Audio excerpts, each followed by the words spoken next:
Hello, hello, hello. What's up, everybody? Nope. If there's a guest tonight, it would be in the title. Make sure you check the title. Right, we will be having some more guests in the future, just not tonight. So, welcome to the Malice Experience. Of course, I am Mr. Malice, and with me, as always, is. I was Mystic preparing Sam. for the below me comment, so. Well, you're not below me, though. You're right next to me. Hello, freaking Luya. I don't like being. Never mind. Yeah, I'm like not the hair salon. I'm salon as in salt. That's what it means. Salt. Something along those lines, exactly. So you're a salty mystic. Yeah, well, Mystic was an add-on. My magical name, well, my public magical name is Solana Talwin, which is salt of the earth. A little bit of a dig at some biblical reference, but also representing my connection to earth. Okay, Woohoo! Corny. there you go. It's a Ziggy. These are awesome. Right? Good try on the voice. So, as always, Mystic is going to take it away with the weekly tarot deck and the weekly tarot read. I think he's got something a little extra interesting for us this evening. Yes. Now, let me start off and say, if you were in Discord, then you would have got the message of the extra inches. I mean, the extra that we'll be talking about with tarot tonight. And I am going to try to properly censor them, but I am going to share a special deck that I have. Special deck, haha. A very special deck with lots of special decks in them. It is called the Sabbath Tarot by I forgot his name. Is Alan Spears? Hold on, I can't even read. Yep, Alan Spears. So, if anybody has seen this deck before, it is relatively popular in some cases.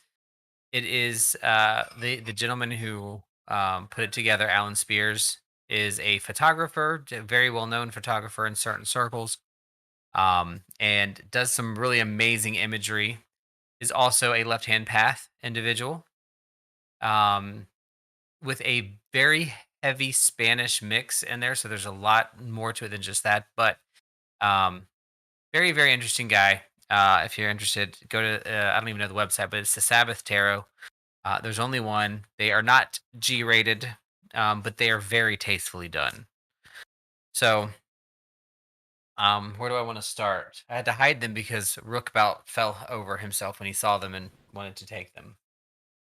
So it comes in this really nice box. Excuse me. I like really nice boxes. I'm not a big fan of boxes. Just not. I am. I know you are, but this is the box.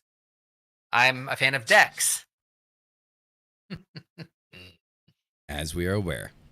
So this is a yeah, I'm not quiet about that. Some things I'm quiet about. This is not one of them. So this is a you can call it's an expensive deck, but it is a very well made deck. Box, like I said, very nice. This And the box deck has goes in two the holes. box. The deck goes in the really. It does. But the deck can also be on another deck too, okay? True. The box has two holes. This is going to be this is going to go south really fast in this tonight. So y'all just be along for the ride. That's all I'm saying. Decking broken really. Okay. You make him all hot over here. It was cool earlier. So the Sabbath Tarot comes with a nice book. If decks, boxes, and books. It is a full color. It is very left-hand path oriented, like I said. But it is a very, very well done deck. As a matter of fact, there's another another set that I have from somebody else completely that actually costs more than this, and this is way better made than that one. If Mm. those of you know which one I'm talking about.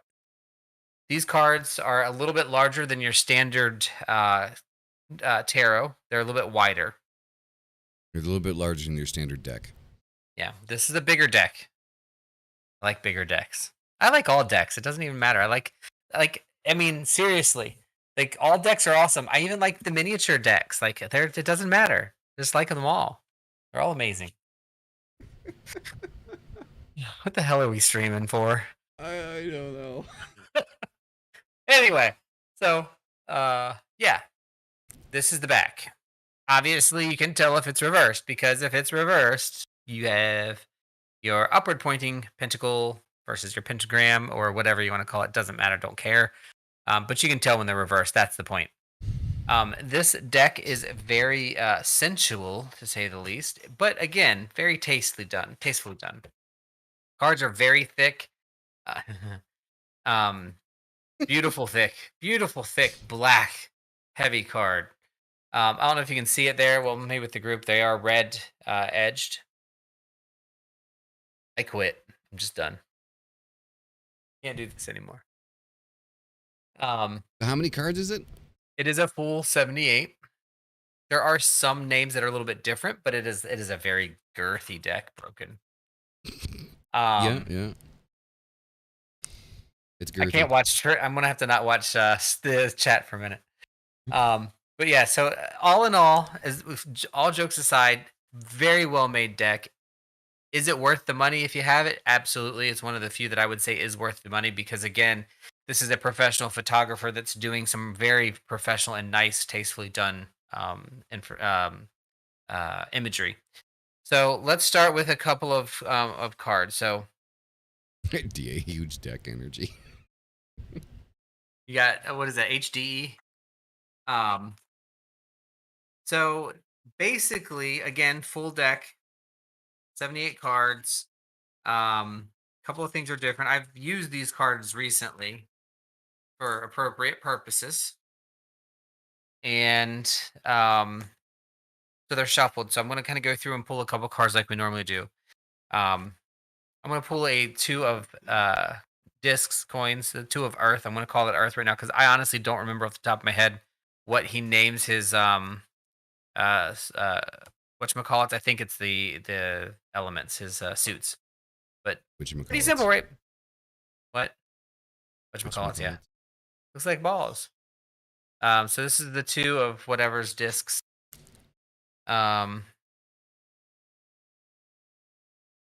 Fucking broken two of nuts. Jesus Christ. I like that one. Oh, that's cool. I like that a lot. Yes. That's badass. Yep. So this is five of swords. It was dialed in there for a minute. So as you can see, very well made. It is imagery that's put together very well. It's very high quality. It's a really nice deck, and beautiful girth. It's just amazing. So this is Major Arcana. Nope, this is an Eight of Cups. So please hold. The Eight of Cups. Here we go. Again, the imagery here, you'd think, if this is just a deck for show, it would just be a deck, right? But it's not. It has a lot of imagery that goes into this that is, again, tasteful and appropriate. If you see the cups, we're looking at the Eight of Cups. If you know traditional tarot, this is going to be talking about that part of the emotional set where everything is filled up, but you're feeling overwhelmed. There's that emotional feeling of distrust and too much going on, surrounded by water, but you have nothing usable in the cup. So that's kind of where the Eight of Cups is, and you can kind of get that out of this. Just kidding. I don't want to do all the same thing. Let me see if I can grab a couple of the majors real quick because again, those are also very pretty. The moon, I think I probably can get away with this one. The moon. Yeah. Placid. It's Pan, obviously. Religious purposes and studying. This is an educational podcast. dedicated is. to debauchery. It Um, is. it is. So this is the moon. Obviously, again, you're seeing the moon. You're seeing contrast. You're seeing how the moon illuminates, and you're seeing Pan, who is the nature connection here in the moon. I am not showing Diabolus. Y'all will have to look that one up. Um, so discs. This is the initiate of discs. I had to pronunciate and use my diction for the discs. um, Obviously, again, you've got a goat ram's head. Goat ram's head. Is that a thing? Goat's Sure, head. why not? We'll make it a thing. It's a thing. Initiative disc is the entry energy into the discs. It's about entering into that energy and starting that energy. Jesus Christ, I quit. I'm assuming, if we get banned for this one, I don't know. This is just, we talked about this earlier. I've talked about this deck before. Just for the record, if you don't get what I'm about to say, I don't really care. And if you do, it's going to be funny. I'm a 10 on the Kinsey scale, and even this would kind of turn me on. This is the High Priestess. I actually really like this card because what you see is you see the eyes and you see what she's actually doing. A High Priestess is about taking magic and making magic step at a time and moving through the magic and not skipping it, not taking shortcuts, that kind of thing. So Mhm. you can kind of see that she's completely and fully, and nope, not showing that one either, involved in what's going on. Mm-hmm.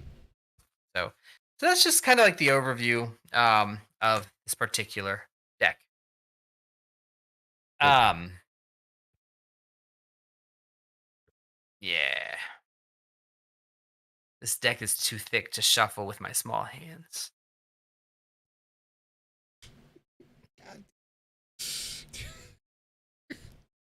It is really hard. It is really difficult to shuffle. Oh, did it, y'all. Just took a little Oh, preparation, a little elbow movement. We got it. that's what it always takes, right? Dude, I broken. There is nothing outside of everything in my life right now that I would love to just walk into a church on Sunday, sit down and pull this out and start looking at cards. He wants to pull it out in church. All right.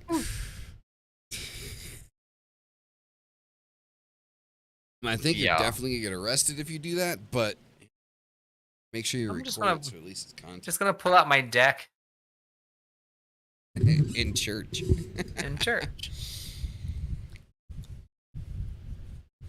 All right. We're just gonna pull a couple of cards out of this group here. Let's see what we get.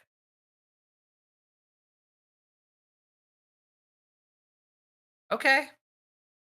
This one came up earlier. I just shuffled pretty good. Good card. Lady of Vessels. So we're talking about vessels, we're talking about cups, we're talking about the energy of emotion, but we're talking more than that. We are truly talking about the full emotional embodiment of the cups and of the lady who really is emotional but knows her emotions. She knows what they mean. She allows them to happen. She works through them. She takes it and has fulfillment within her emotion. So right now, our emotional bodies, all of us, we should be in a good place right now, and we need to continue being in that good place. Let your emotions happen. Don't try to hide them. Don't try to push them down. Keep them up. Keep them out. Keep your decks out.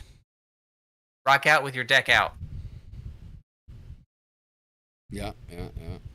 I have to inspect each card just in case. I don't know if I can actually see something on this or not, but I don't know. But so next, we have the Initiate of Staff.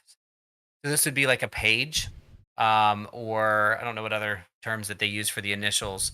But the Initiate of staffs are in most cases wands, right? In most decks. Mm-hmm. Excuse me. These decks are making me parched. Maybe I'm just Yeah. thirsty.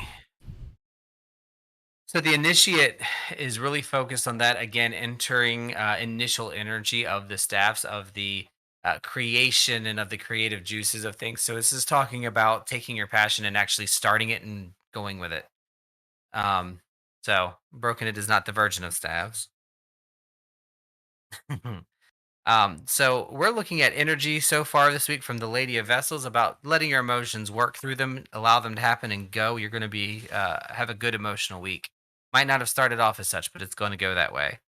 The initiative staff says let that creative flow this week. So if you're working on something that's got you stressed out and too much thought process, let it go and do something fun, creative, relax, and make something with your hands or play with your deck. That's very creative. And then we have the Nine of Discs, which is our third card for today.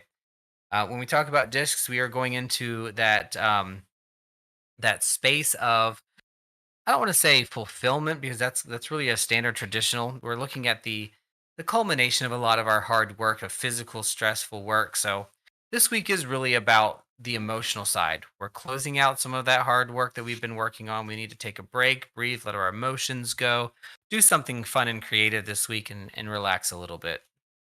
And that is what the deck has said for today. Oh, that was broke that down nice and simply. Very decky. Well, I've had some extra time with this deck today. I've spent a lot of time with this deck lately.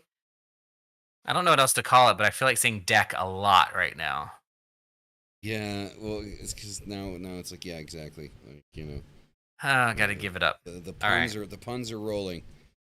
I'm not a dad, and I have dad jokes, so I will let it go. I promise. But in all seriousness, check him out.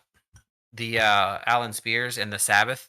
It is one that's worth saving money for a long term deck. It will last forever. It is very well made. It's worth it. A very well made deck. It is nice and thick and tough and strong deck. It's a deck. Never mind. All right, I'm done.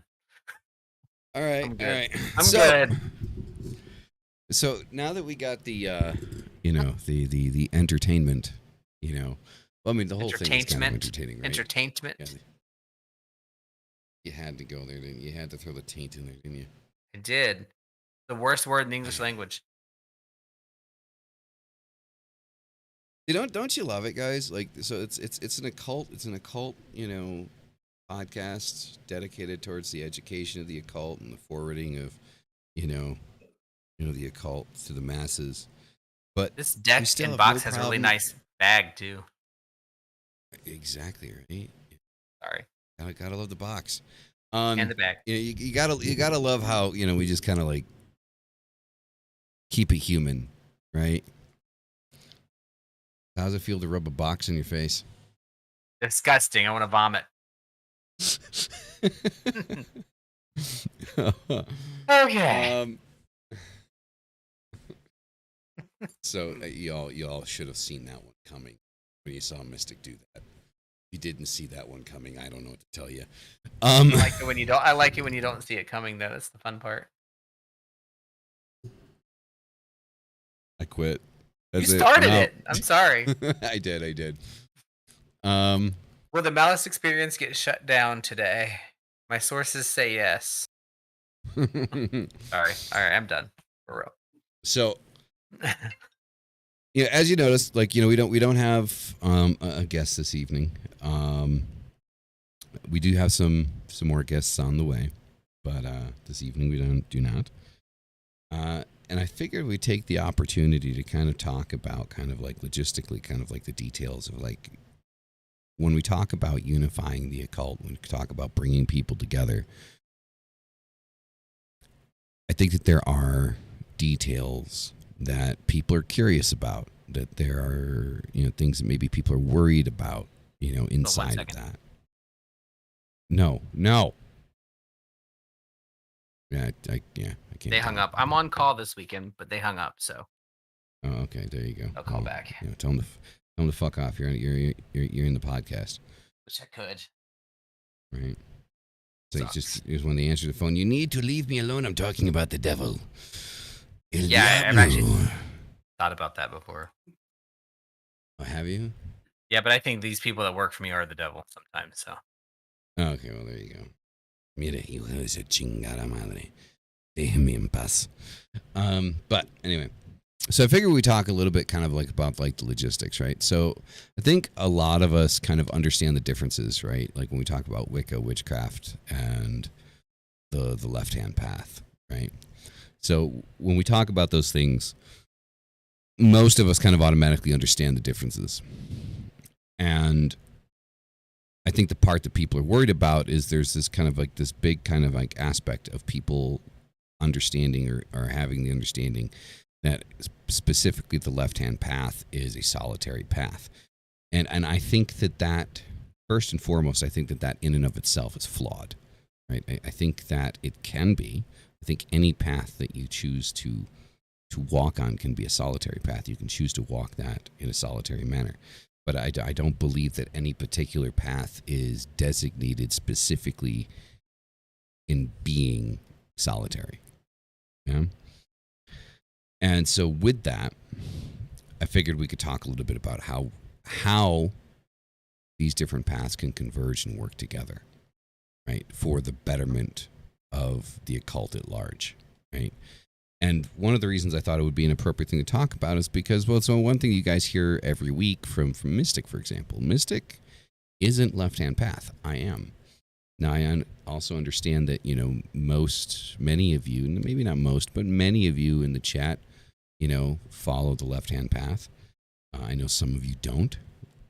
And so, therefore, I think that it is a pertinent conversation, or an important conversation, rather, to have, to talk about kind of logistically, well, how is this going to look? Like, how are we going to do this thing, right? For some reason, my camera is focusing more on my background than it is on me. It's all that. It's kind of, right? It's a little weird. So, how do things come together? Well, first and foremost, let's talk about the super basics. Let's break it down super basic. Wicca, witchcraft, left-hand path. First and foremost, Wicca and left-hand path. For me, I look at all of them as forms of witchcraft.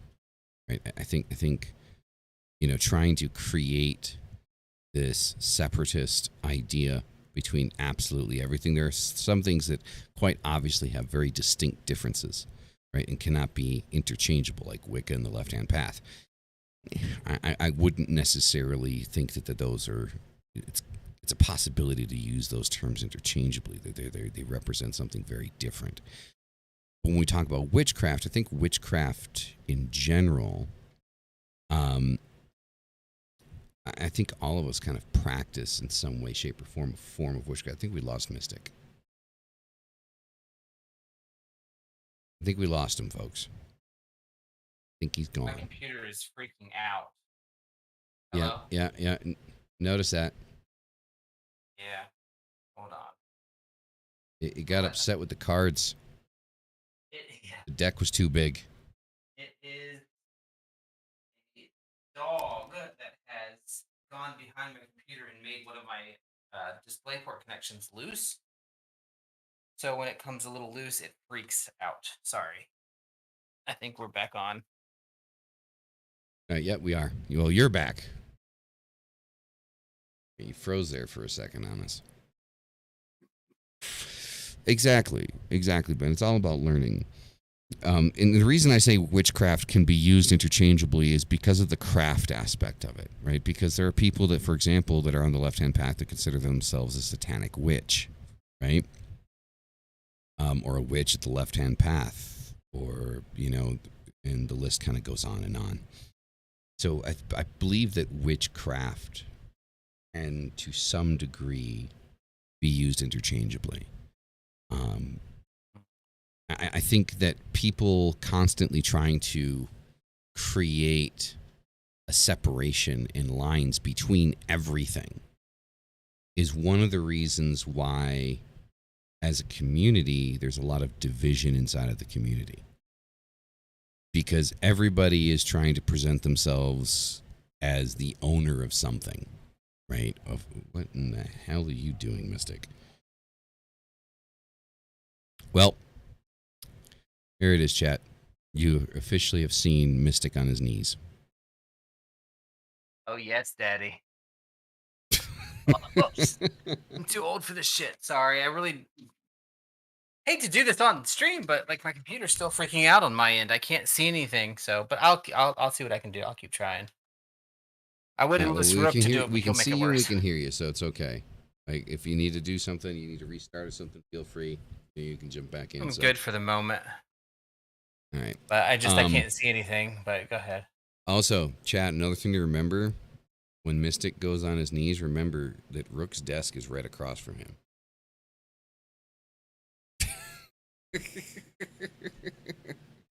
Anyway, we got that visual. Yeah.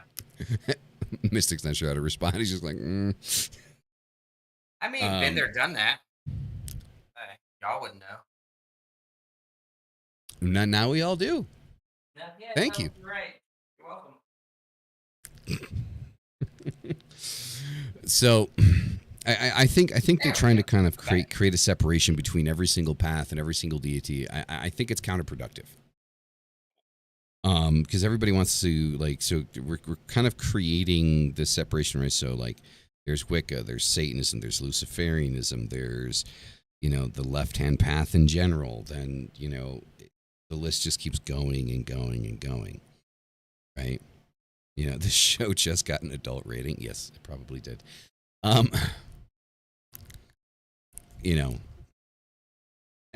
the thing is, in all honesty, when we look at all of these paths, for how different that they may be, and the differential between how we practice, to be quite honest, if you look at people that practice the same path, supposedly they practice the same path, they do it differently. I'm pretty sure if you get 10 Wiccans in a room and you ask each one of them how they do something, you're going to get 10 different answers. The same thing with left-hand path practitioners. You get 10 left-hand path practitioners in one room. You ask each one of them how they do the same thing, and you're going to get 10 different answers. Mm-hmm. It's going to be different. So to try to use the differences that we have between us is kind of like leverage to kind of say, well, somebody else is doing something wrong. That's kind of what the Catholics and the Christians do. Yeah, let's not do that, please. Yeah, that's their game, right? That if you don't do things exactly how we do them and worship our invisible man the same way that we worship our invisible man, then you are in direct conflict with our tenets and beliefs, and therefore should be exiled or hung or burned at the stake, or right?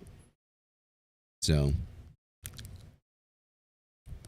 exactly, there's different paths to get to the same destination, right? I heard somebody recently say it in a different way. It was about druidry, actually. And it was, ask 4 druids what druidry is, and you'll get 7 answers. And I think that really applies across the board. It really does. And it's not just Luciferian and left-hand path. And to be clear with just everybody who's watching, the only reason I consistently point out that I'm not left-hand path, I think I probably could consider myself left-hand path in some ways on some things, but it's just to point out that we don't have to be on the same path to be in the same room. And I think that's where we get off center. But once you've identified yourself as a certain thing, like a Wiccan or a pagan eclectic or a hedge witch, then we tend to start getting into that mindset of saying, well, I'm a this, so you, and if you're a this, then we're the same. And it's just not how it works. And it never will be as long as humans are involved. And that's the beautiful thing about it. That's how it should be. Yeah, no, I agree. And it's just kind of like, I know I sound like a broken record, guys, because I keep kind of pointing out the same things that I've noticed. But I really kind of want to drive the point home. Like, we can do things the way that we want to do them and still work together on many different levels. Like, we don't have to be worshiping the same deities. We don't have to be worshiping the same deities in the same way, right? If we can learn to respect each other's beliefs and respect each other's paths, right, then a lot of the problems that we have as a community kind of start to drift away once we do that, once we consciously make that effort, right? Are there some things that are just, plain misinformation, like, using, a terror deck can bring demons into your home. Yeah. I mean, we need to squash the misinformation because that shit's there just to scare the shit out of people. Right? That's just fear mongering is what that is. But within reason, right? Let people believe and practice how they want to. What are you thinking, Mystic? I was thinking actually about Supernatural, the TV show, which I love and I think a lot of people like. Not just because of Jensen Ackles, but that's a good part of it. Um, but ultimately, the time that you spend on your path and learning about your path is a time that is spent growing yourself because you're going to choose what you do and don't do, what you like and don't like. I call myself eclectic because I have pulled from so many different places. As a matter of fact, we're in druid training. We're learning about druids, but do I consider myself a druid? No. I am in this group with you guys, and I have learned so much stuff from all of you that I would not have otherwise even thought about. I never would have considered working with a demon before, but guess what? Now I am. Still not left-hand path because that's just not how I identify. But I could be. That's part of the process. But the point is, you go in and you energize and you work with these things and you talk about them and you leave open to them. You still make your own path. You still follow your own path process. But where supernatural comes in is, you don't there's no one right answer. And sometimes when we talk about stop playing with that, when there's no one right answer, we tend to start thinking, I don't know what's. We tend to start separating things out just to make it easier. You know what I mean?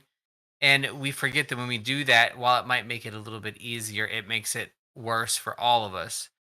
It's the same with Christianity. For me, it's hard for me to not dog Christianity because personally it has affected me so much. But you know what? It has its place. It's just sometimes the people suck.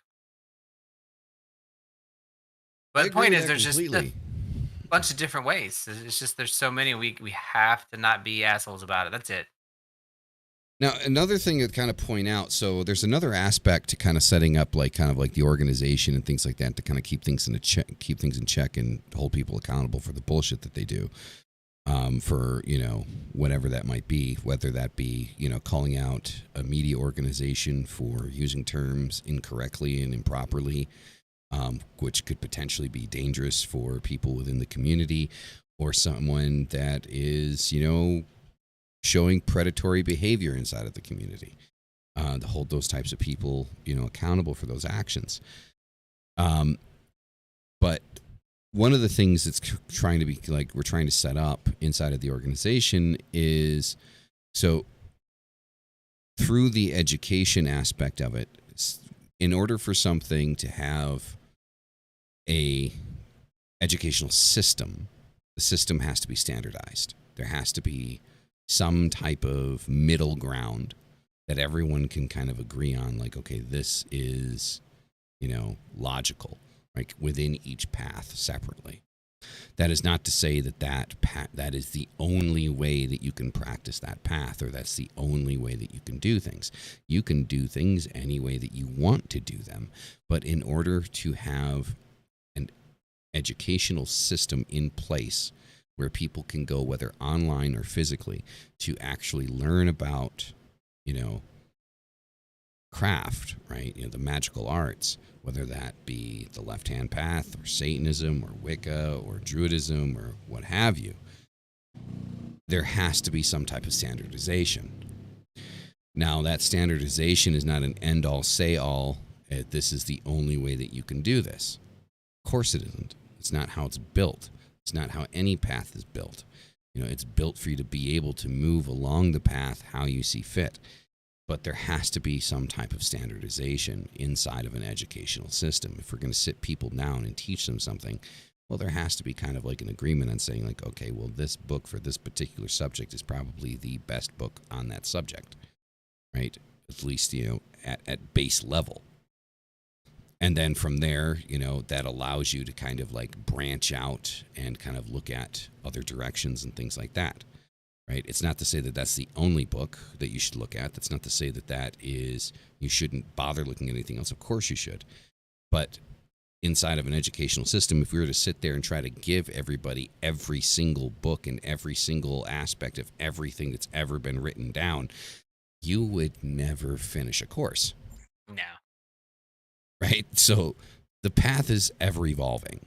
Okay, whatever path it is that you're on, it is ever evolving, it is ever growing, and you as a practitioner will ever evolve, for until the end of your days on this planet, right? Your ideas will morph and change, as time goes on and experiences mold you.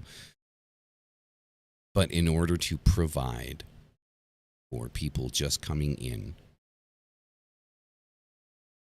a base level understanding of everything, to have something standardized is important. Now, there's a reason I'm bringing all of this up, because people have a habit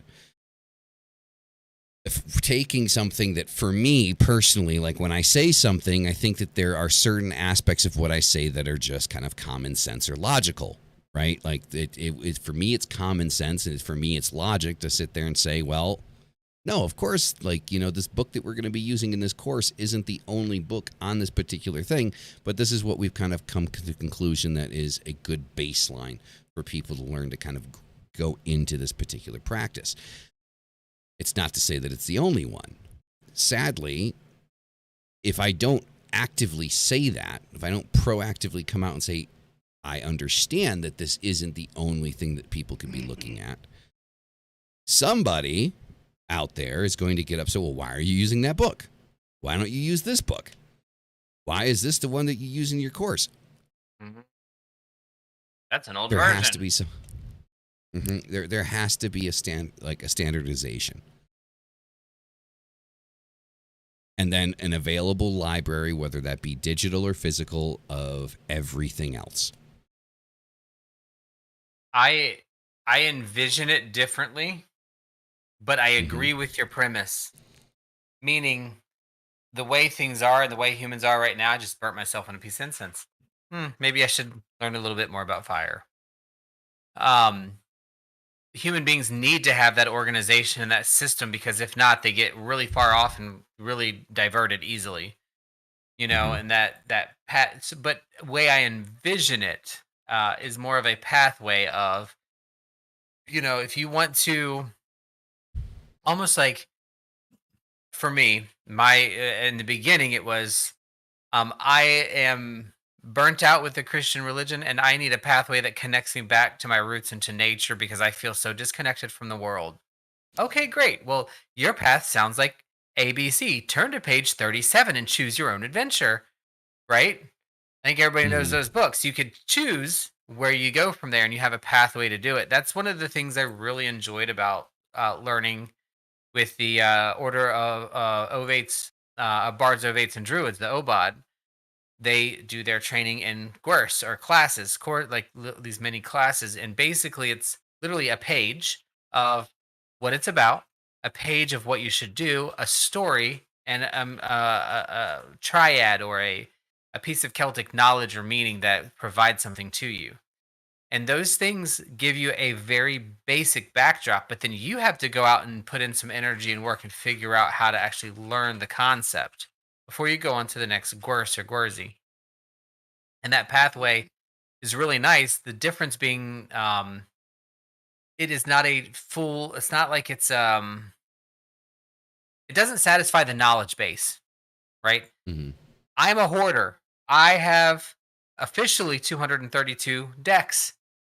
And now, since I don't have that many more decks that I can accumulate, I've switched to pendulums. Thanks, Mel at Unexplained Possibilities, for starting that one. But I also feel like I like to hoard knowing things or learning things, right? And so I want to learn as much as I can about different things and different processes. And Druidry doesn't provide that to me. So I go and I learn new things from different places. And when I do, I change my practice. I change how I do things. I may not become Wiccan. I consider myself Wiccan at one point for 10, maybe 15 years. Nothing wrong with it at all. And it's valid. It's an amazing place to be, but it wasn't for me anymore. And my path changed. I do feel like right now in life, I've been my path is changing again. It's going through things that I never expected I would do, and I need to learn those things. But it's really hard because there's so much information. And when I listen to some Mm-hmm. people, or when I try to learn something about the left hand path, for example, two things happen. Number one, the system that I am looking for, because that's how my brain works. Like Malice said, that's how humans work, right? My brain goes to a standardized education piece, and I find a person, and I don't like any of them. I can't follow it, so I can't learn. Mm-hmm. And that makes it really hard because, like, what is the left hand path? You can Google it.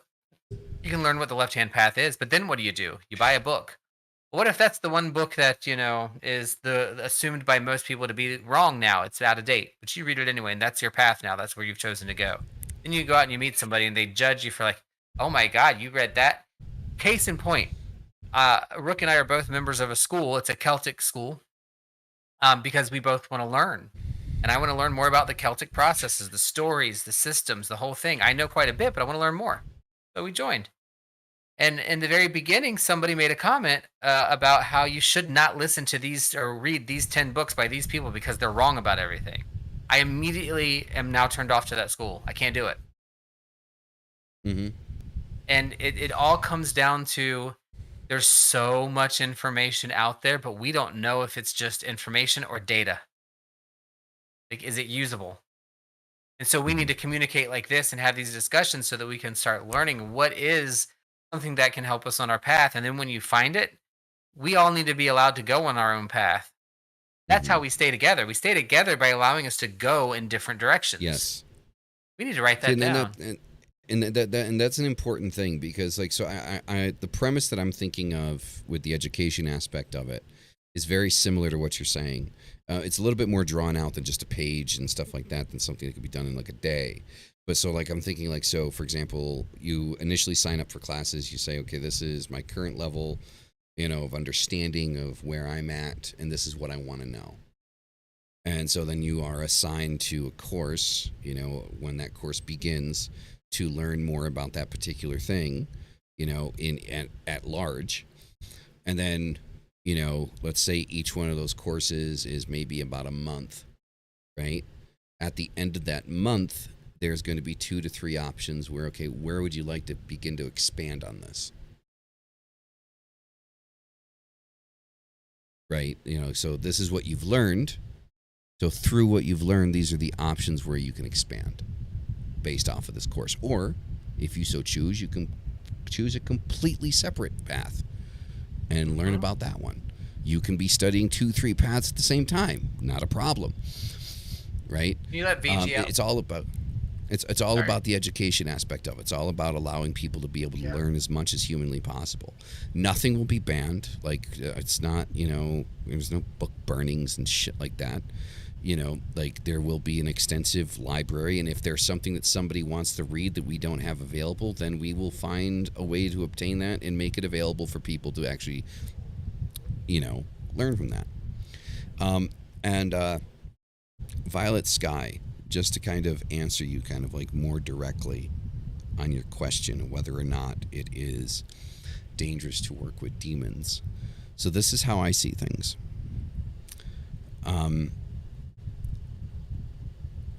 Our first mistake in the left-hand path when working with demons is our understanding of the definition of the word demon. We are using a Judeo-Christian definition of what a demon is, and I can't fathom. I did a video on this some time ago about the definition of where demon comes from, and I guess I didn't explain myself at length as it probably should have been necessary in that video, to the point that I was trying to reach. So one of the reasons why I made that video about the definition is because when we begin to use a word, and we have, especially in theology, within religion, there's a particular understanding of certain things that we have that has been perverted through time. So when we trace words back and we find where words come from, they give us a better understanding of what that word actually means and what actually it is that we're working with. So if we are to look at the term demon in Judeo-Christian terms, we are talking about a malignant spirit, right? Something that wishes to cause harm for harm's sake. When we look at the term demon in Judeo-Christian theology, right? In those concepts. When we trace back the meaning or where demon comes from, which is ancient Greek, which is daemon, it's actually a very helpful spirit. It's a very helpful entity, deity, God, right? Things of that nature. Spirits that are directly connected to different gods and goddesses through the Greek pantheon. So when we work with demons, Baphomet, King Paimon, Azazel, things like that, there are two perspectives. There's the Judeo-Christian perspective, which is we are working with malignant forces. And those malignant forces that we work with to cause harm. In my opinion, not true. Are there probably some people that might look at it that way? I suppose. But from my research, from my understanding, it's not true. Especially through my own practice. Working with Baphomet, working with King Paimon is an extension of the things that I want to accomplish in my life. Baphomet is the focus of balance. I am apparently very quickly becoming the king of balance, right? Because I constantly talk about balance. And King Paimon is patron to the arts, right? So creativity, writing, painting, things of that nature. Inspiration, which is something that I do regularly as a content creator. So one thing that is very important to understand, whatever name you call your God, your deity, see, you talk about balance, unheard of. When we talk about those things, understand that they are new names for old gods. The energies and the powers and the entities that you choose to work with, no matter the name,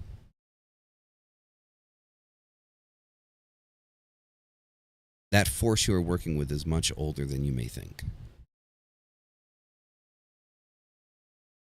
So that is how I would suggest looking at it. From what perspective are you looking at it? Because everything has various different perspectives. So hopefully that answers your question. So, I mean, the short answer would be no. No, it's not dangerous to work with demons because by and large, the Judeo-Christian concept of what demons are is false and misleading. So there you go. Hopefully that helped out. Anything you'd like to add, Mystic? Yes. All right, what's up? So interestingly, Rick and I have not posted yet. We have a video that we were working on different animals and different things that we're looking at. And what we're finding is almost every single animal we look at, with a couple of exceptions, this one being the spider, is looked at by the world's religions, almost all of them, in a positive manner, with the exception of Christianity.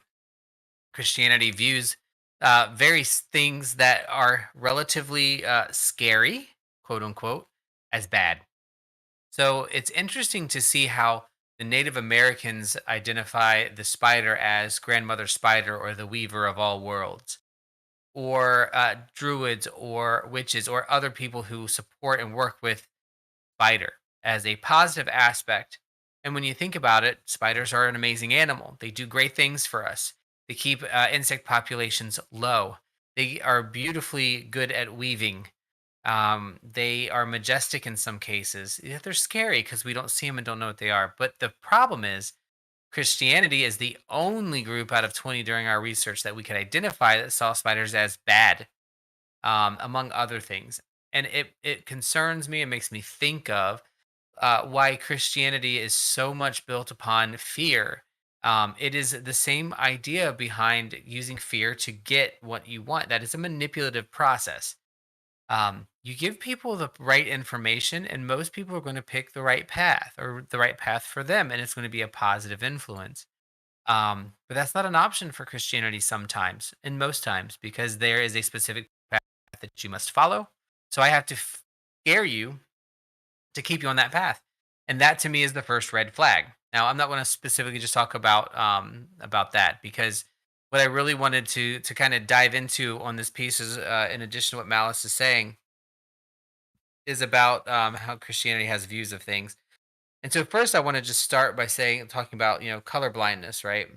So if somebody's colorblind, like green colorblind, for example, a green colorblind means that the person cannot see the color green, right? So no green. Somebody else who's not green colorblind, normal person, can see green and they'll see that color. So let's go look at the green grass, right? The green rolling hills. I'm colorblind and green. I cannot see those hills. You can. They're green. They're reflecting green light. Now we know through science, supposedly, that what is accepted as a fact is that grass is green because it reflects the green light wave spectrum of sun. Or whatever light source it reflects green, absorbs everything else, so it's green. Well, guess what? It's still doing that regardless of whether or not my eyes have the ability to perceive them. Does that mean it doesn't exist? What does it mean to be green? What does it mean to be unable to see it? Is there an absolute reality? All of these things are really important when we're talking about working with demons or working with our deity, because the reality that exists for you is only the reality that you perceive. We can debate that all day, all night. You can win both arguments, whether reality is objective or subjective. What I can tell you is that I can only perceive reality the way that I know how to perceive it within my senses. So if you're perceiving that same thing differently, then I can't help you with that. Like, I can't change that because that's your perception of it. And demons are the same thing. If you are perceiving demons through the Judeo Christian prospect or lens or sense, then yeah, bad, scary, Satan, But if you're looking at it through a perception that's different, of allowing things to exist in the way that they actually exist or the way that they exist for your frame of reference, then no, not scary, not afraid. Just like with Spider, Grandmother Spider, absolutely saw some contents about that. Arctic Sun, yes, we actually talk about that Arachne from the Pantheon in the story with her and Athena. But Native Americans saw Grandmother Spider as the weaver of the worlds and the weaver of fate. Arianrod, Celtic goddess, silver, I forgot to mean silver rod or silver something. Again, weaver of fate. But in the end, all the religions see it as a positive thing, weaving natural, this growth, this thing that's natural in the world. Yet Christianity is afraid of it and sees the spider as the trickster and a version of Satan. Now, why would their God or Christian God create the thing that exists in the world as a natural part of it to be negative? So, using that as a jump point of comparison, whatever they say about demons, don't trust it. Figure it out for yourself. When you start working, I have never worked with a demon. I'll put that out there. I do want to. I do plan on it. I am researching it. But I'm a Virgo and I'm slow, so it takes me a minute. Well, I mean, I would say like working with the demon, like if anybody out there, like if you want to work with the demon for your first time, it's definitely in my opinion, in my experience, a no bullshit, no holds barred aspect of magic. Because a lot of things that can be perceived as being negative initially happen. But as you go further down the path, you begin to realize that these things are happening because they need to. Right? So, like, if you go and you start working with Baphomet and you say, you work with Baphomet and you say, well, I want balance in my life. I want to be balanced. I want to be calm and at peace. Well, you will very quickly begin to realize that many things in your life start to get torn away from it. That, normally speaking, maybe, there was no perceived problem. But then all of a sudden, something happens, that person does something that is just unforgivable, and you cast them out of your life, right? Out of nowhere. These things happen because of what you asked for. There are elements and energies and things that need to be taken away from you, and then other things that need to be added in order for you to reach that state of being balanced. And there is no warning.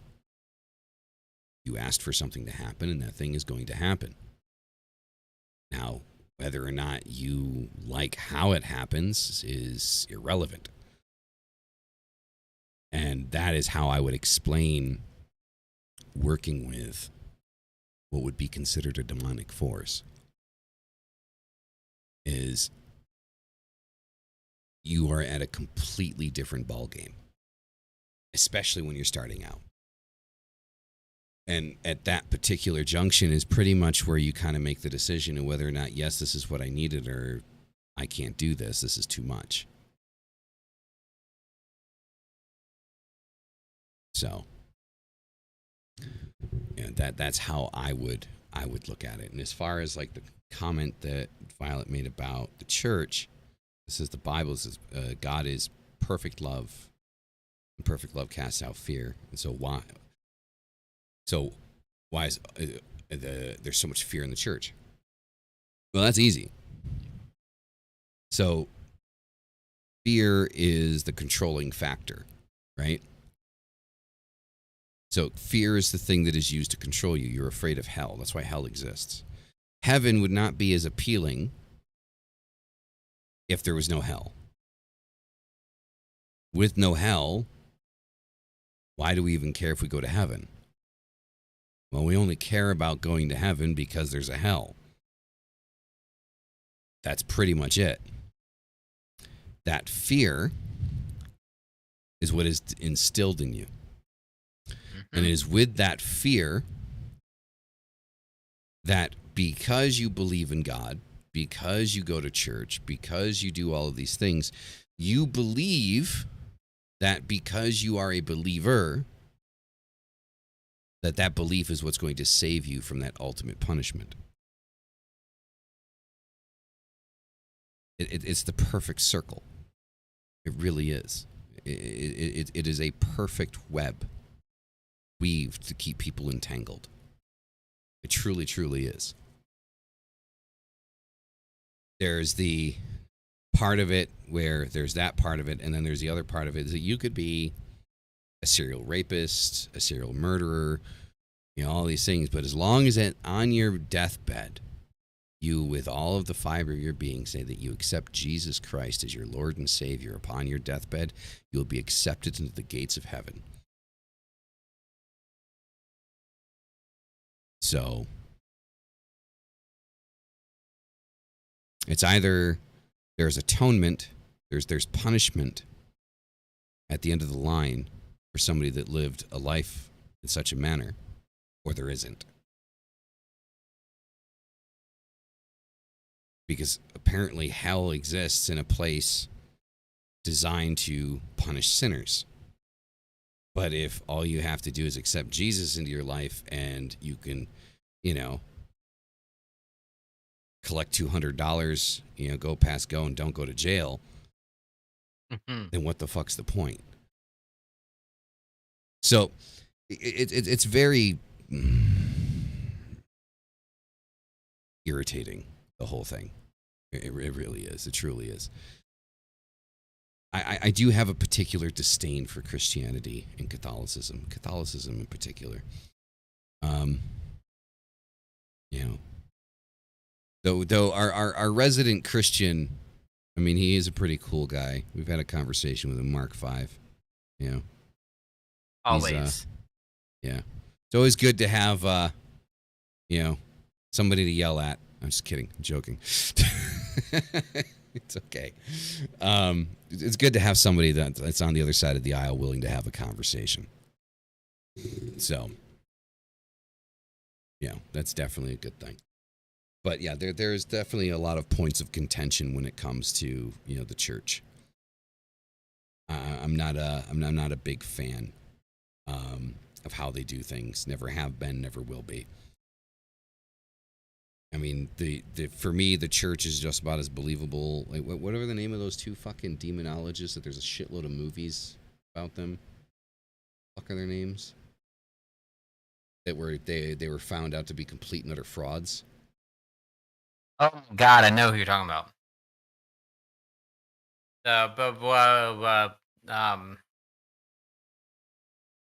Oh, I don't know. I have to think about it. I have to think about it. Yeah, I'll find it. I can't remember.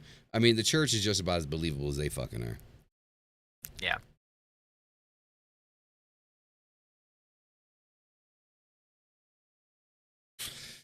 Well, I know that's Latin. The Warrens. Thank you, Evil. Yes, the Ed and Lorraine Warrens. Warren. Thank you. Yes, Ed and Jesus. Lorraine Warren. Wow. So, yeah.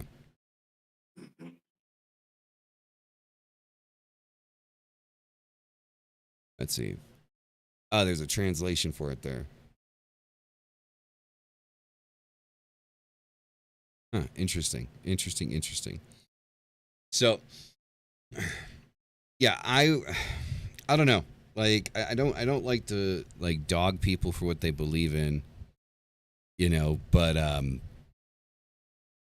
me personally, like, I will never be a Christian. That's just never going to happen.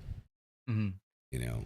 You know, I think the ultimate thing is, for me, that will never allow me to be Christian, is that Christian and there are a ton of really great Christians. I know some.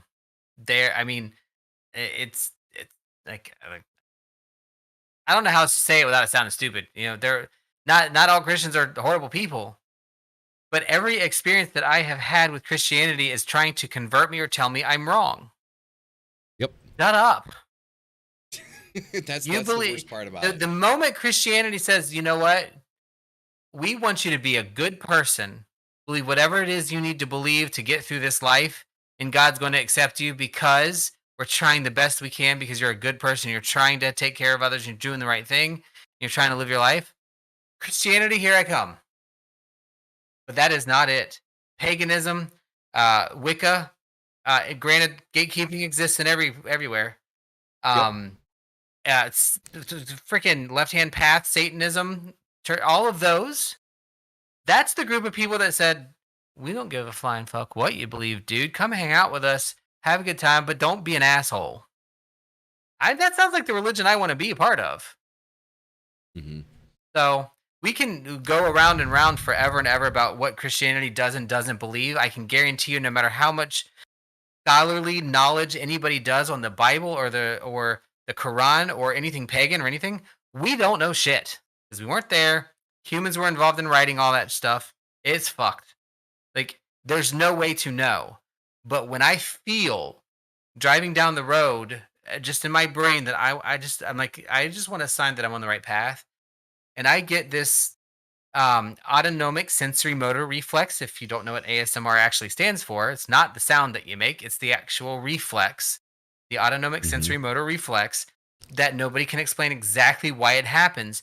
And I get this thing that goes from the bottom of my right foot to the back of my neck. My hair stands on end, and I start crying for no reason, of complete and utter comfort and good feeling and wonderful just joy that I'm on the right path and that things are working for me.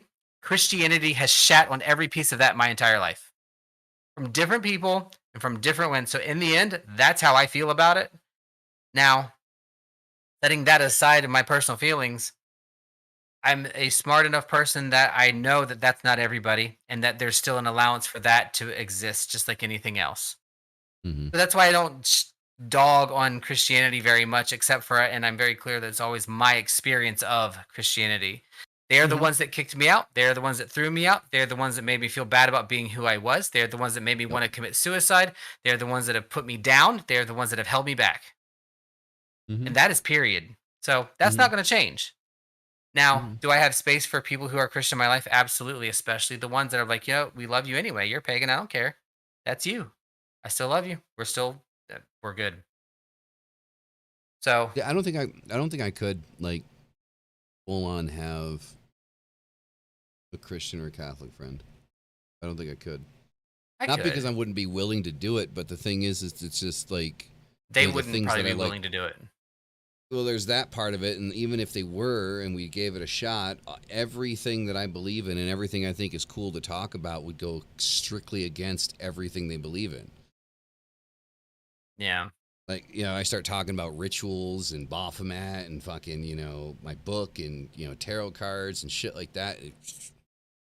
Oh yeah. I don't. Oh, trust me, I see pull it. my tarot cards out at the airport on the plane sometimes, and I'm waiting. There's a couple of looks where like, oh, we got to kick him off the plane. He's going to take this whole thing down. I'm like, back off, Karen. It's okay.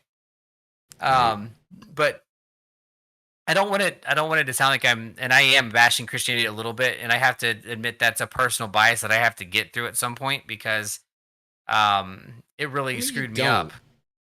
You don't. You don't have to get. I'm not going to get past it, nor am I going to try. I do. I mean, I want to get past it insofar as it doesn't affect me like it still does. Mark. That should be my good deed for the rest of my life. Nah, but I mean, even okay, Mark's comment about the no creature or creepy crawly is seen as bad.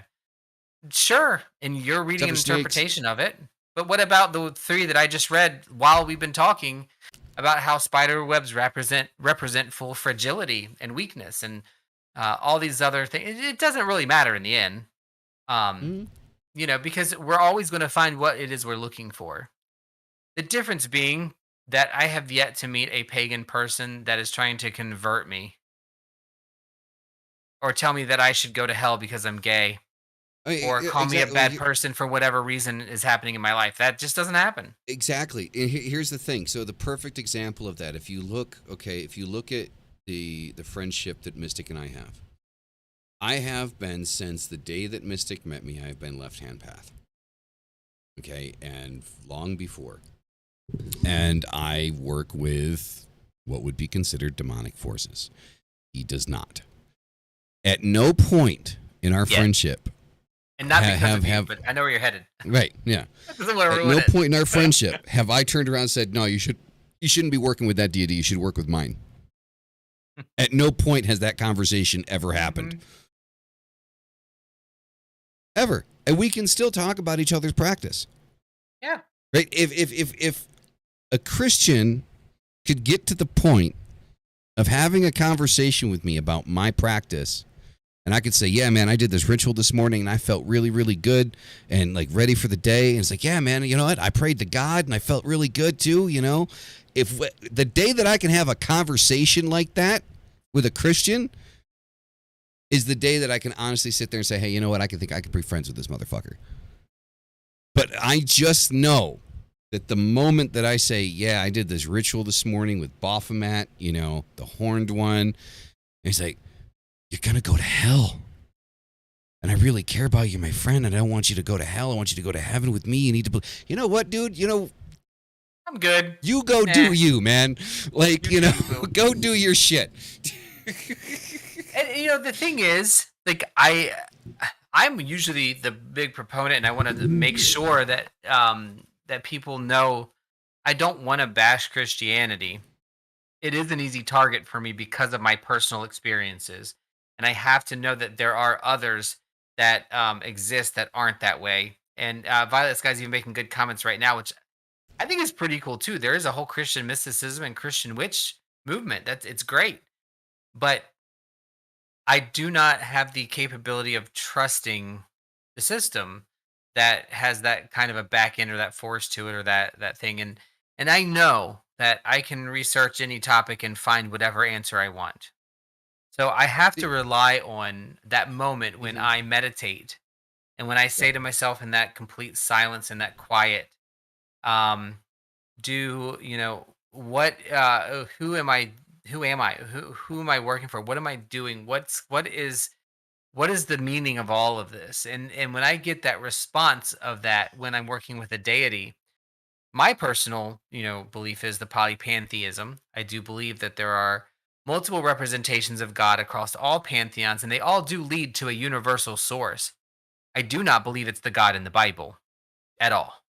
Just don't. Mhm. Because I just don't.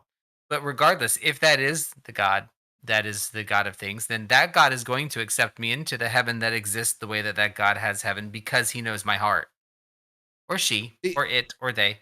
And that's all I need. Moving on from that, I enjoy meditation. I enjoy communicating with the deities that I work with. And I do believe those deities are all representations for my feeble human mind to accept the universal source and energy that's around me. That's my belief pattern, and it But works for most me. most Eastern, like most, I don't know if it's Eastern. Let's use Orthodox. Most Orthodox Christians also meditate. So I do know for a fact that the Russian Orthodoxy has what they call, I mean, they call it the Jesus prayer, but it's a fucking mantra. Because it's literally just repeating Jesus' name over and over and over again to kind of Like put yourself Jesus, kind of like Jesus, Jesus, Jesus. Oh Lord Jesus, there's a fire. You don't know that song? maybe with a little less twang. I Uh, thought they was barbecuing, but barbecuing. no. Okay, I'll have to play it for you. It's funny. All right. Sure. So I mean, I know that like most orthodoxies do practice some form of meditation. Now here's the funny thing. So the whole combination of Christianity and magic is not foreign to me. So my first experience with that was actually much younger in my life. There's a friend of mine that considered himself a Christian druid. Which was, in my opinion, a very interesting and contradictory combination. But, all the same, it was his path, right? And he didn't preach to me and tell me that I should follow his path or anything like that. So it's like, all right, cool. Yeah, if it tickles your fancy, man, go for it. I don't understand. And this is my ignorance, and I accept that. But I don't understand the combining of a faith that wants nothing more than to destroy you within magic, mysticism, things like that.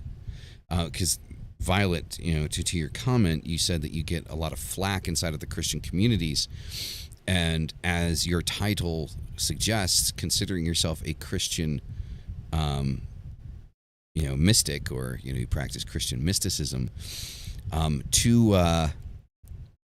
to Christians, you will never be a Christian. Ever. You will never be accepted into heaven. God does not love you. Because you are perverting the very thing that they believe to be pure. Not my words, Their theirs. perspective, yeah, in their perspective.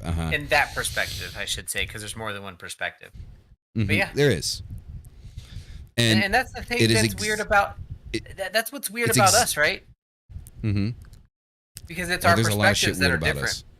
Yeah. We spent the first half of the fucking show talking about decks and boxes. Yeah, it's been fun. So they missed that. Right, part. exactly. That's what that's what they tell you. Exactly. And that doesn't mean that she can't be that, right? To be clear. No, exactly. That doesn't mean you that absolutely you can't be that. You should can be that. Yeah, if that's what, makes you feel whole, and then that is what makes you feel whole. And that it shouldn't be torn apart. But sadly, that is exactly, I think that's exactly the problem. Like, is people that consider themselves Christian but incorporate tarot cards and things like that, to them you are still an abomination to be hunted and a cancer to be burnt out, to them. And it's sad, right? So I mean, I've seen this many times, people talking about this combination of Christianity with other paths, and I may never understand it, because of the very thing that you're dealing with, the very thing that you're going through with trying to become a part of these communities, and these communities ostracizing you because of how you choose to combine, the different aspects of your beliefs. And I'm sorry, I am, and that you are going to have to continue to deal with that and truly fucking be a soldier, dealing with these people, these ignorant, narrow-minded individuals. But do what makes you happy.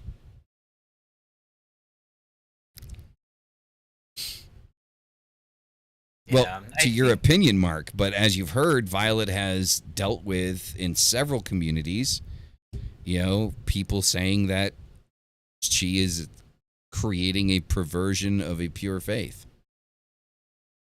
It's almost like saying that my problem is not with Mark the Christian. My problem is with many Christians. Yes. Because that's the thing that I have trouble with when talking about it, because I do know some people who are Christian and they're great people, and they'd say the same thing. Oh, you know what? It's okay. We don't have any problem with you being gay because we hate the sin, not the sinner. You know what? When somebody tells me I hate the sin, not the sinner, fuck you. Fuck you. Yeah, exactly. You hate me. You're just trying to get away with hating me without saying it. There's no such thing. It just doesn't. It doesn't exist. And I can tell you, that is my perspective. I will always hang on to that, and I will leave that, because that is what I've heard my entire life. Yeah, that's the same thing. Like, politically, when people say, like, "Yeah, I can completely disagree with how you live your life, but still respect you." Like, wait, what? When what you really should be saying is, I am not going to live my life the way you live your life, but I respect you. I'm going to live my life differently, but I still respect yours. You do, but you do you. And that's not to say either that you don't have, well, obviously, mystics, pagans, Wiccans, left-hand path. They do the same thing that we see in the Christian community. The difference is the Christian community, as my personal experience and many before me, that is the norm. Mark is not the norm in that case. He's not. He's the exception. And that I wish there were more exceptions. I really do, because it'd be a lot easier for me. It's sad because I respect Mark for what Mark is trying to do, because Mark is trying to bring on a different perspective of Christianity for people to understand, right? So people don't hate it as much, right? But the very people that he stands next to in church probably don't believe the exact same thing that Mark believes. And I'm almost certain that if he were to tell most people in his congregation that he hangs out in a left-hand path podcast,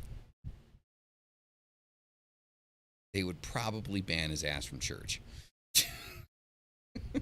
So, I mean, I could be wrong, right? I don't know the circumstances or situation or anything, but I feel like, and I could be wrong, so correct me if I'm wrong, but I feel like if I was at the Starbucks, and let's just say Mark likes Starbucks, and we're in line. I don't usually talk to people much because, I never know how they're going to react to certain things I say because I'm a little socially awkward. But let's say we struck up a conversation and that conversation was just a little generic and it's like, hey, how's it going? Blah, blah, blah. Oh, you're really into it. So started having a conversation, just general conversation. And I were to say, I'm going to a ritual later tonight. We're going to sit around a fire and just kind of talk about our experience with the days as they get longer and kind of connect to our ancestors. I think Mark might say like either, no man, I'm really not into that, but that's cool. And that is all I would ask most Christians to do for me. I have never had that happen. Or would probably go. And that's the difference. It's scary to me, of what I have experienced and what I see being experienced, by friends, by communities that I'm part of from Christianity as a whole. And it is very generalizing to say that, but I certainly have a personal aversion that I've not gotten over and not been able to address. But it's not the norm. It isn't.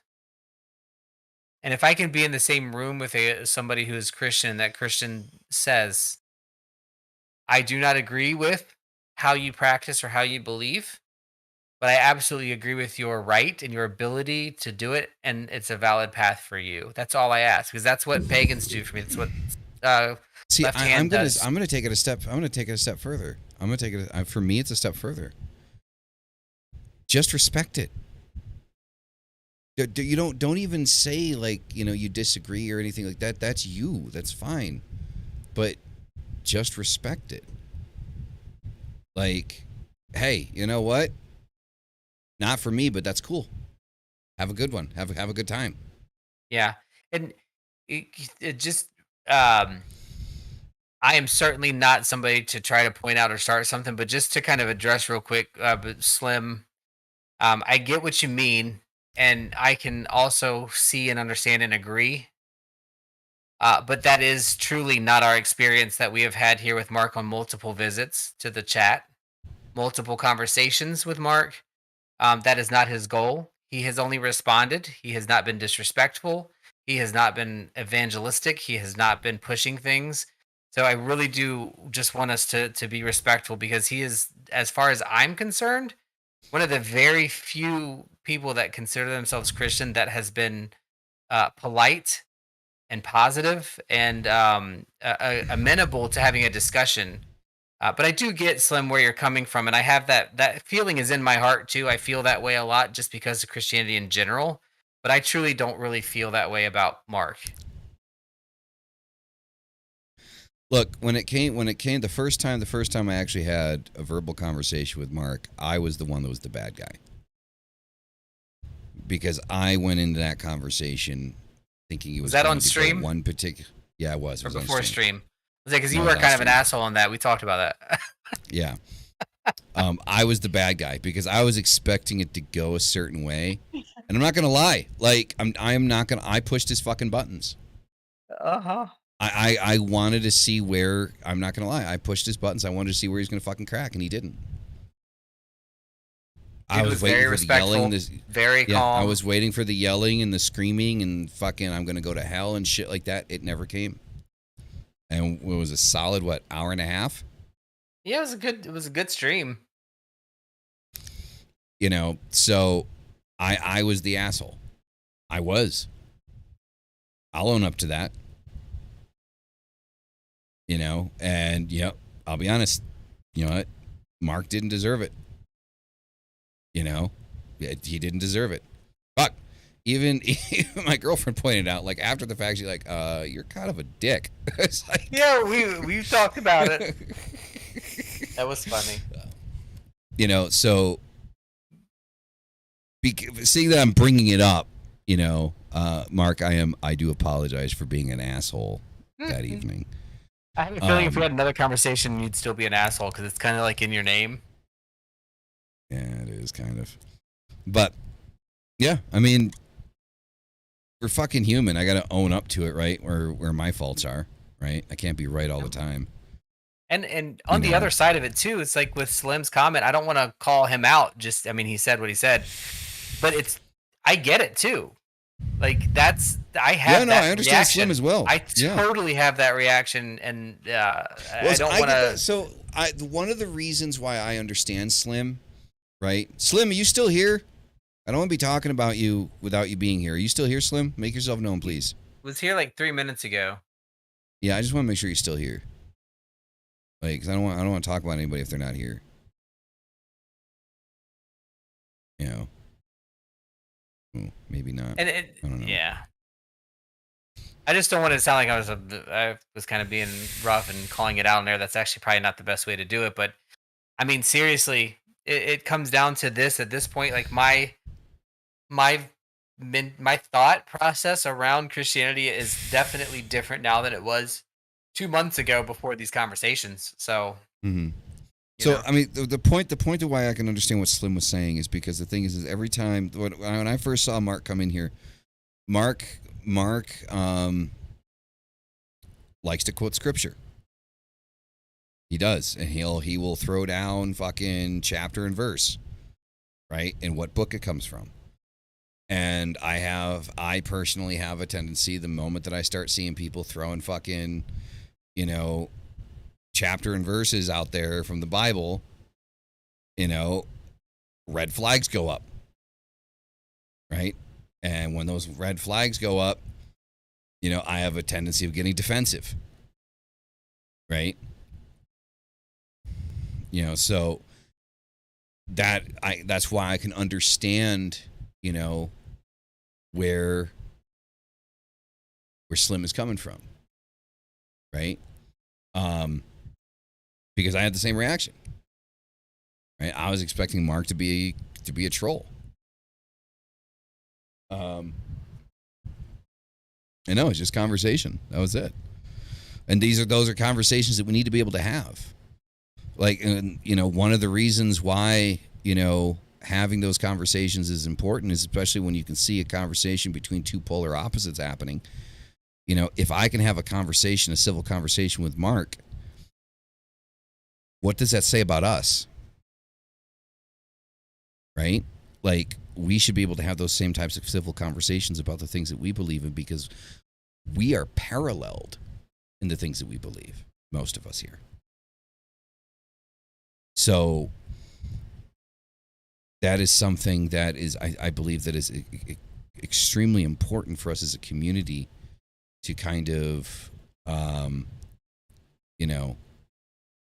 come together and kind of like, have conversations about what it is that, shadow work. Yeah, kind of. I mean, I pushed his buttons, right? The scripture, like people quoting scripture is a button for me. That definitely gets my goat most of the time. Because one of the things I've noticed about most Christians, quoting scripture, is they like to quote the New Testament. They never like to quote the Old Testament.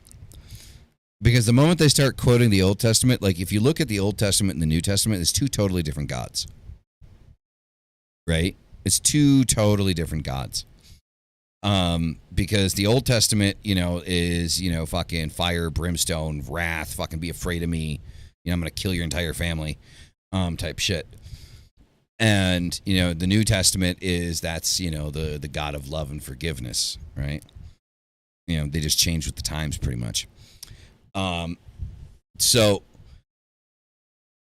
it's one of the things that I noticed is that a lot of them don't like to quote a lot of things from the Old Testament, though that they probably should, because there's, a lot of color there, right?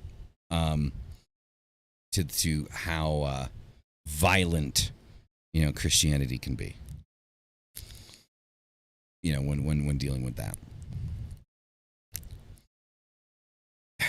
In theory, it is the same God. When I say it's two totally different gods, I'm talking about the personality of the God.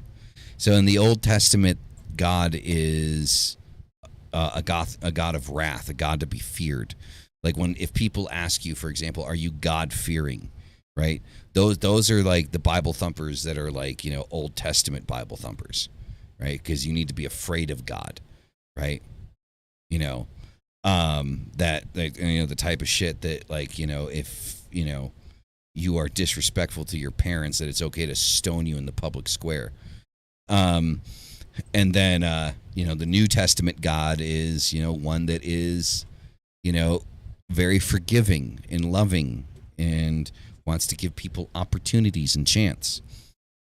So it's interesting to see how that goes. And I kind of feel bad now because I didn't want to lose Slim there, but looks like It's probably my fault. I didn't really mean to call him out quite like that, and probably shouldn't have. But yeah, he'll be back. Yeah. I hope we have a discussion. I hope so. I hope he'll be back. Right. Yeah. It's never my intention to make somebody feel bad or to call somebody out like that and be rough about it. But also, we shouldn't project onto somebody else what we expect or think that they're doing if they're not. You know what I mean? Mm-hmm. Exactly. There's a limit. But anyway, I'll be honest. Like I've gone through periods in my entire occult career. I don't know if you call it a career, whatever. Where I have said out loud, I believe in God, but then I do. You can call it whatever you want. God, goddess, the universal source, the thing, the all, the grandmother spider, the big weaver, weaver of fate, all of it. To me, it's all one thing. I just have a brain that's human that separates it out into Pan, Carnunos, Arianrod, Elon of the Ways, and all these representations that help me understand those energies that make up the universal part. That's how I believe. And I think it's conducive, and I think it's amenable to considerations for Christianity. The problem is Christianity doesn't think that, and that's okay with me because I do believe in my heart of hearts that this world is not the only world that exists for us. I do think human beings, most specifically idiotic men, have created issues within the Bible, in the creation of the Bible, and probably did not portray it exactly how it was reported to them. If how it was created was actually how it was created. But when you put all those things together, I don't know enough about any of it, and I don't think I ever will. What I do know is it feels good to try to be better than I was yesterday, and it feels good to reconnect to the earth. It feels good to sit with my feet on the dirt. It feels good to respect the energies around me. It feels good to meditate. It feels good to call Carnunos when I need an extra energy snap for something. It feels good to call on the energy of a spirit animal, the otter, when I want to be more playful. It feels good for all of those things. And if all that feels good to me and feels right in my heart and in my bones, all the way into my bones, it feels good. Then I want to work with a demon and I want to decide, does it feel good in my bones? And if it does feel good in my bones, then I know that it's right for me. And I think that that's really the litmus test that we all should be using for our decisions on spirituality and how we live our life here on the on the human plane, on the physical plane. Because I mean, even even God said it. Like we might be made in God's image if that's the case, but we're humans. We are completely screwed up. If all I have to do in that last 5 minutes is truly believe that God is my savior and ask for forgiveness, and that's how I get into heaven, something's not adding up.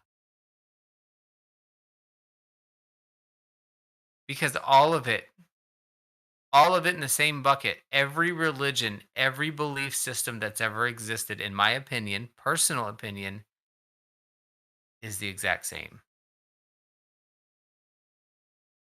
In the end, it's the same stuff. And we will never come together in the belief system because we're human, and that's going to prevent it. Because when one of us finds the one that's the true one, oh yeah, that ego is going to step right on in there and screw that up. We're never going to find it because we're not supposed to. We're supposed to search. And that's what life is about for me. It's about searching for how to be better, for searching for the right thing, for searching what it is to be a good human being and to be the best human I can be on this plane. Because I do think when I die, I'm going to go to another plane. I think I'm going to grow. I think I'm going to continue to be conscious in a different way. And if I'm wrong, I hope I like it hot.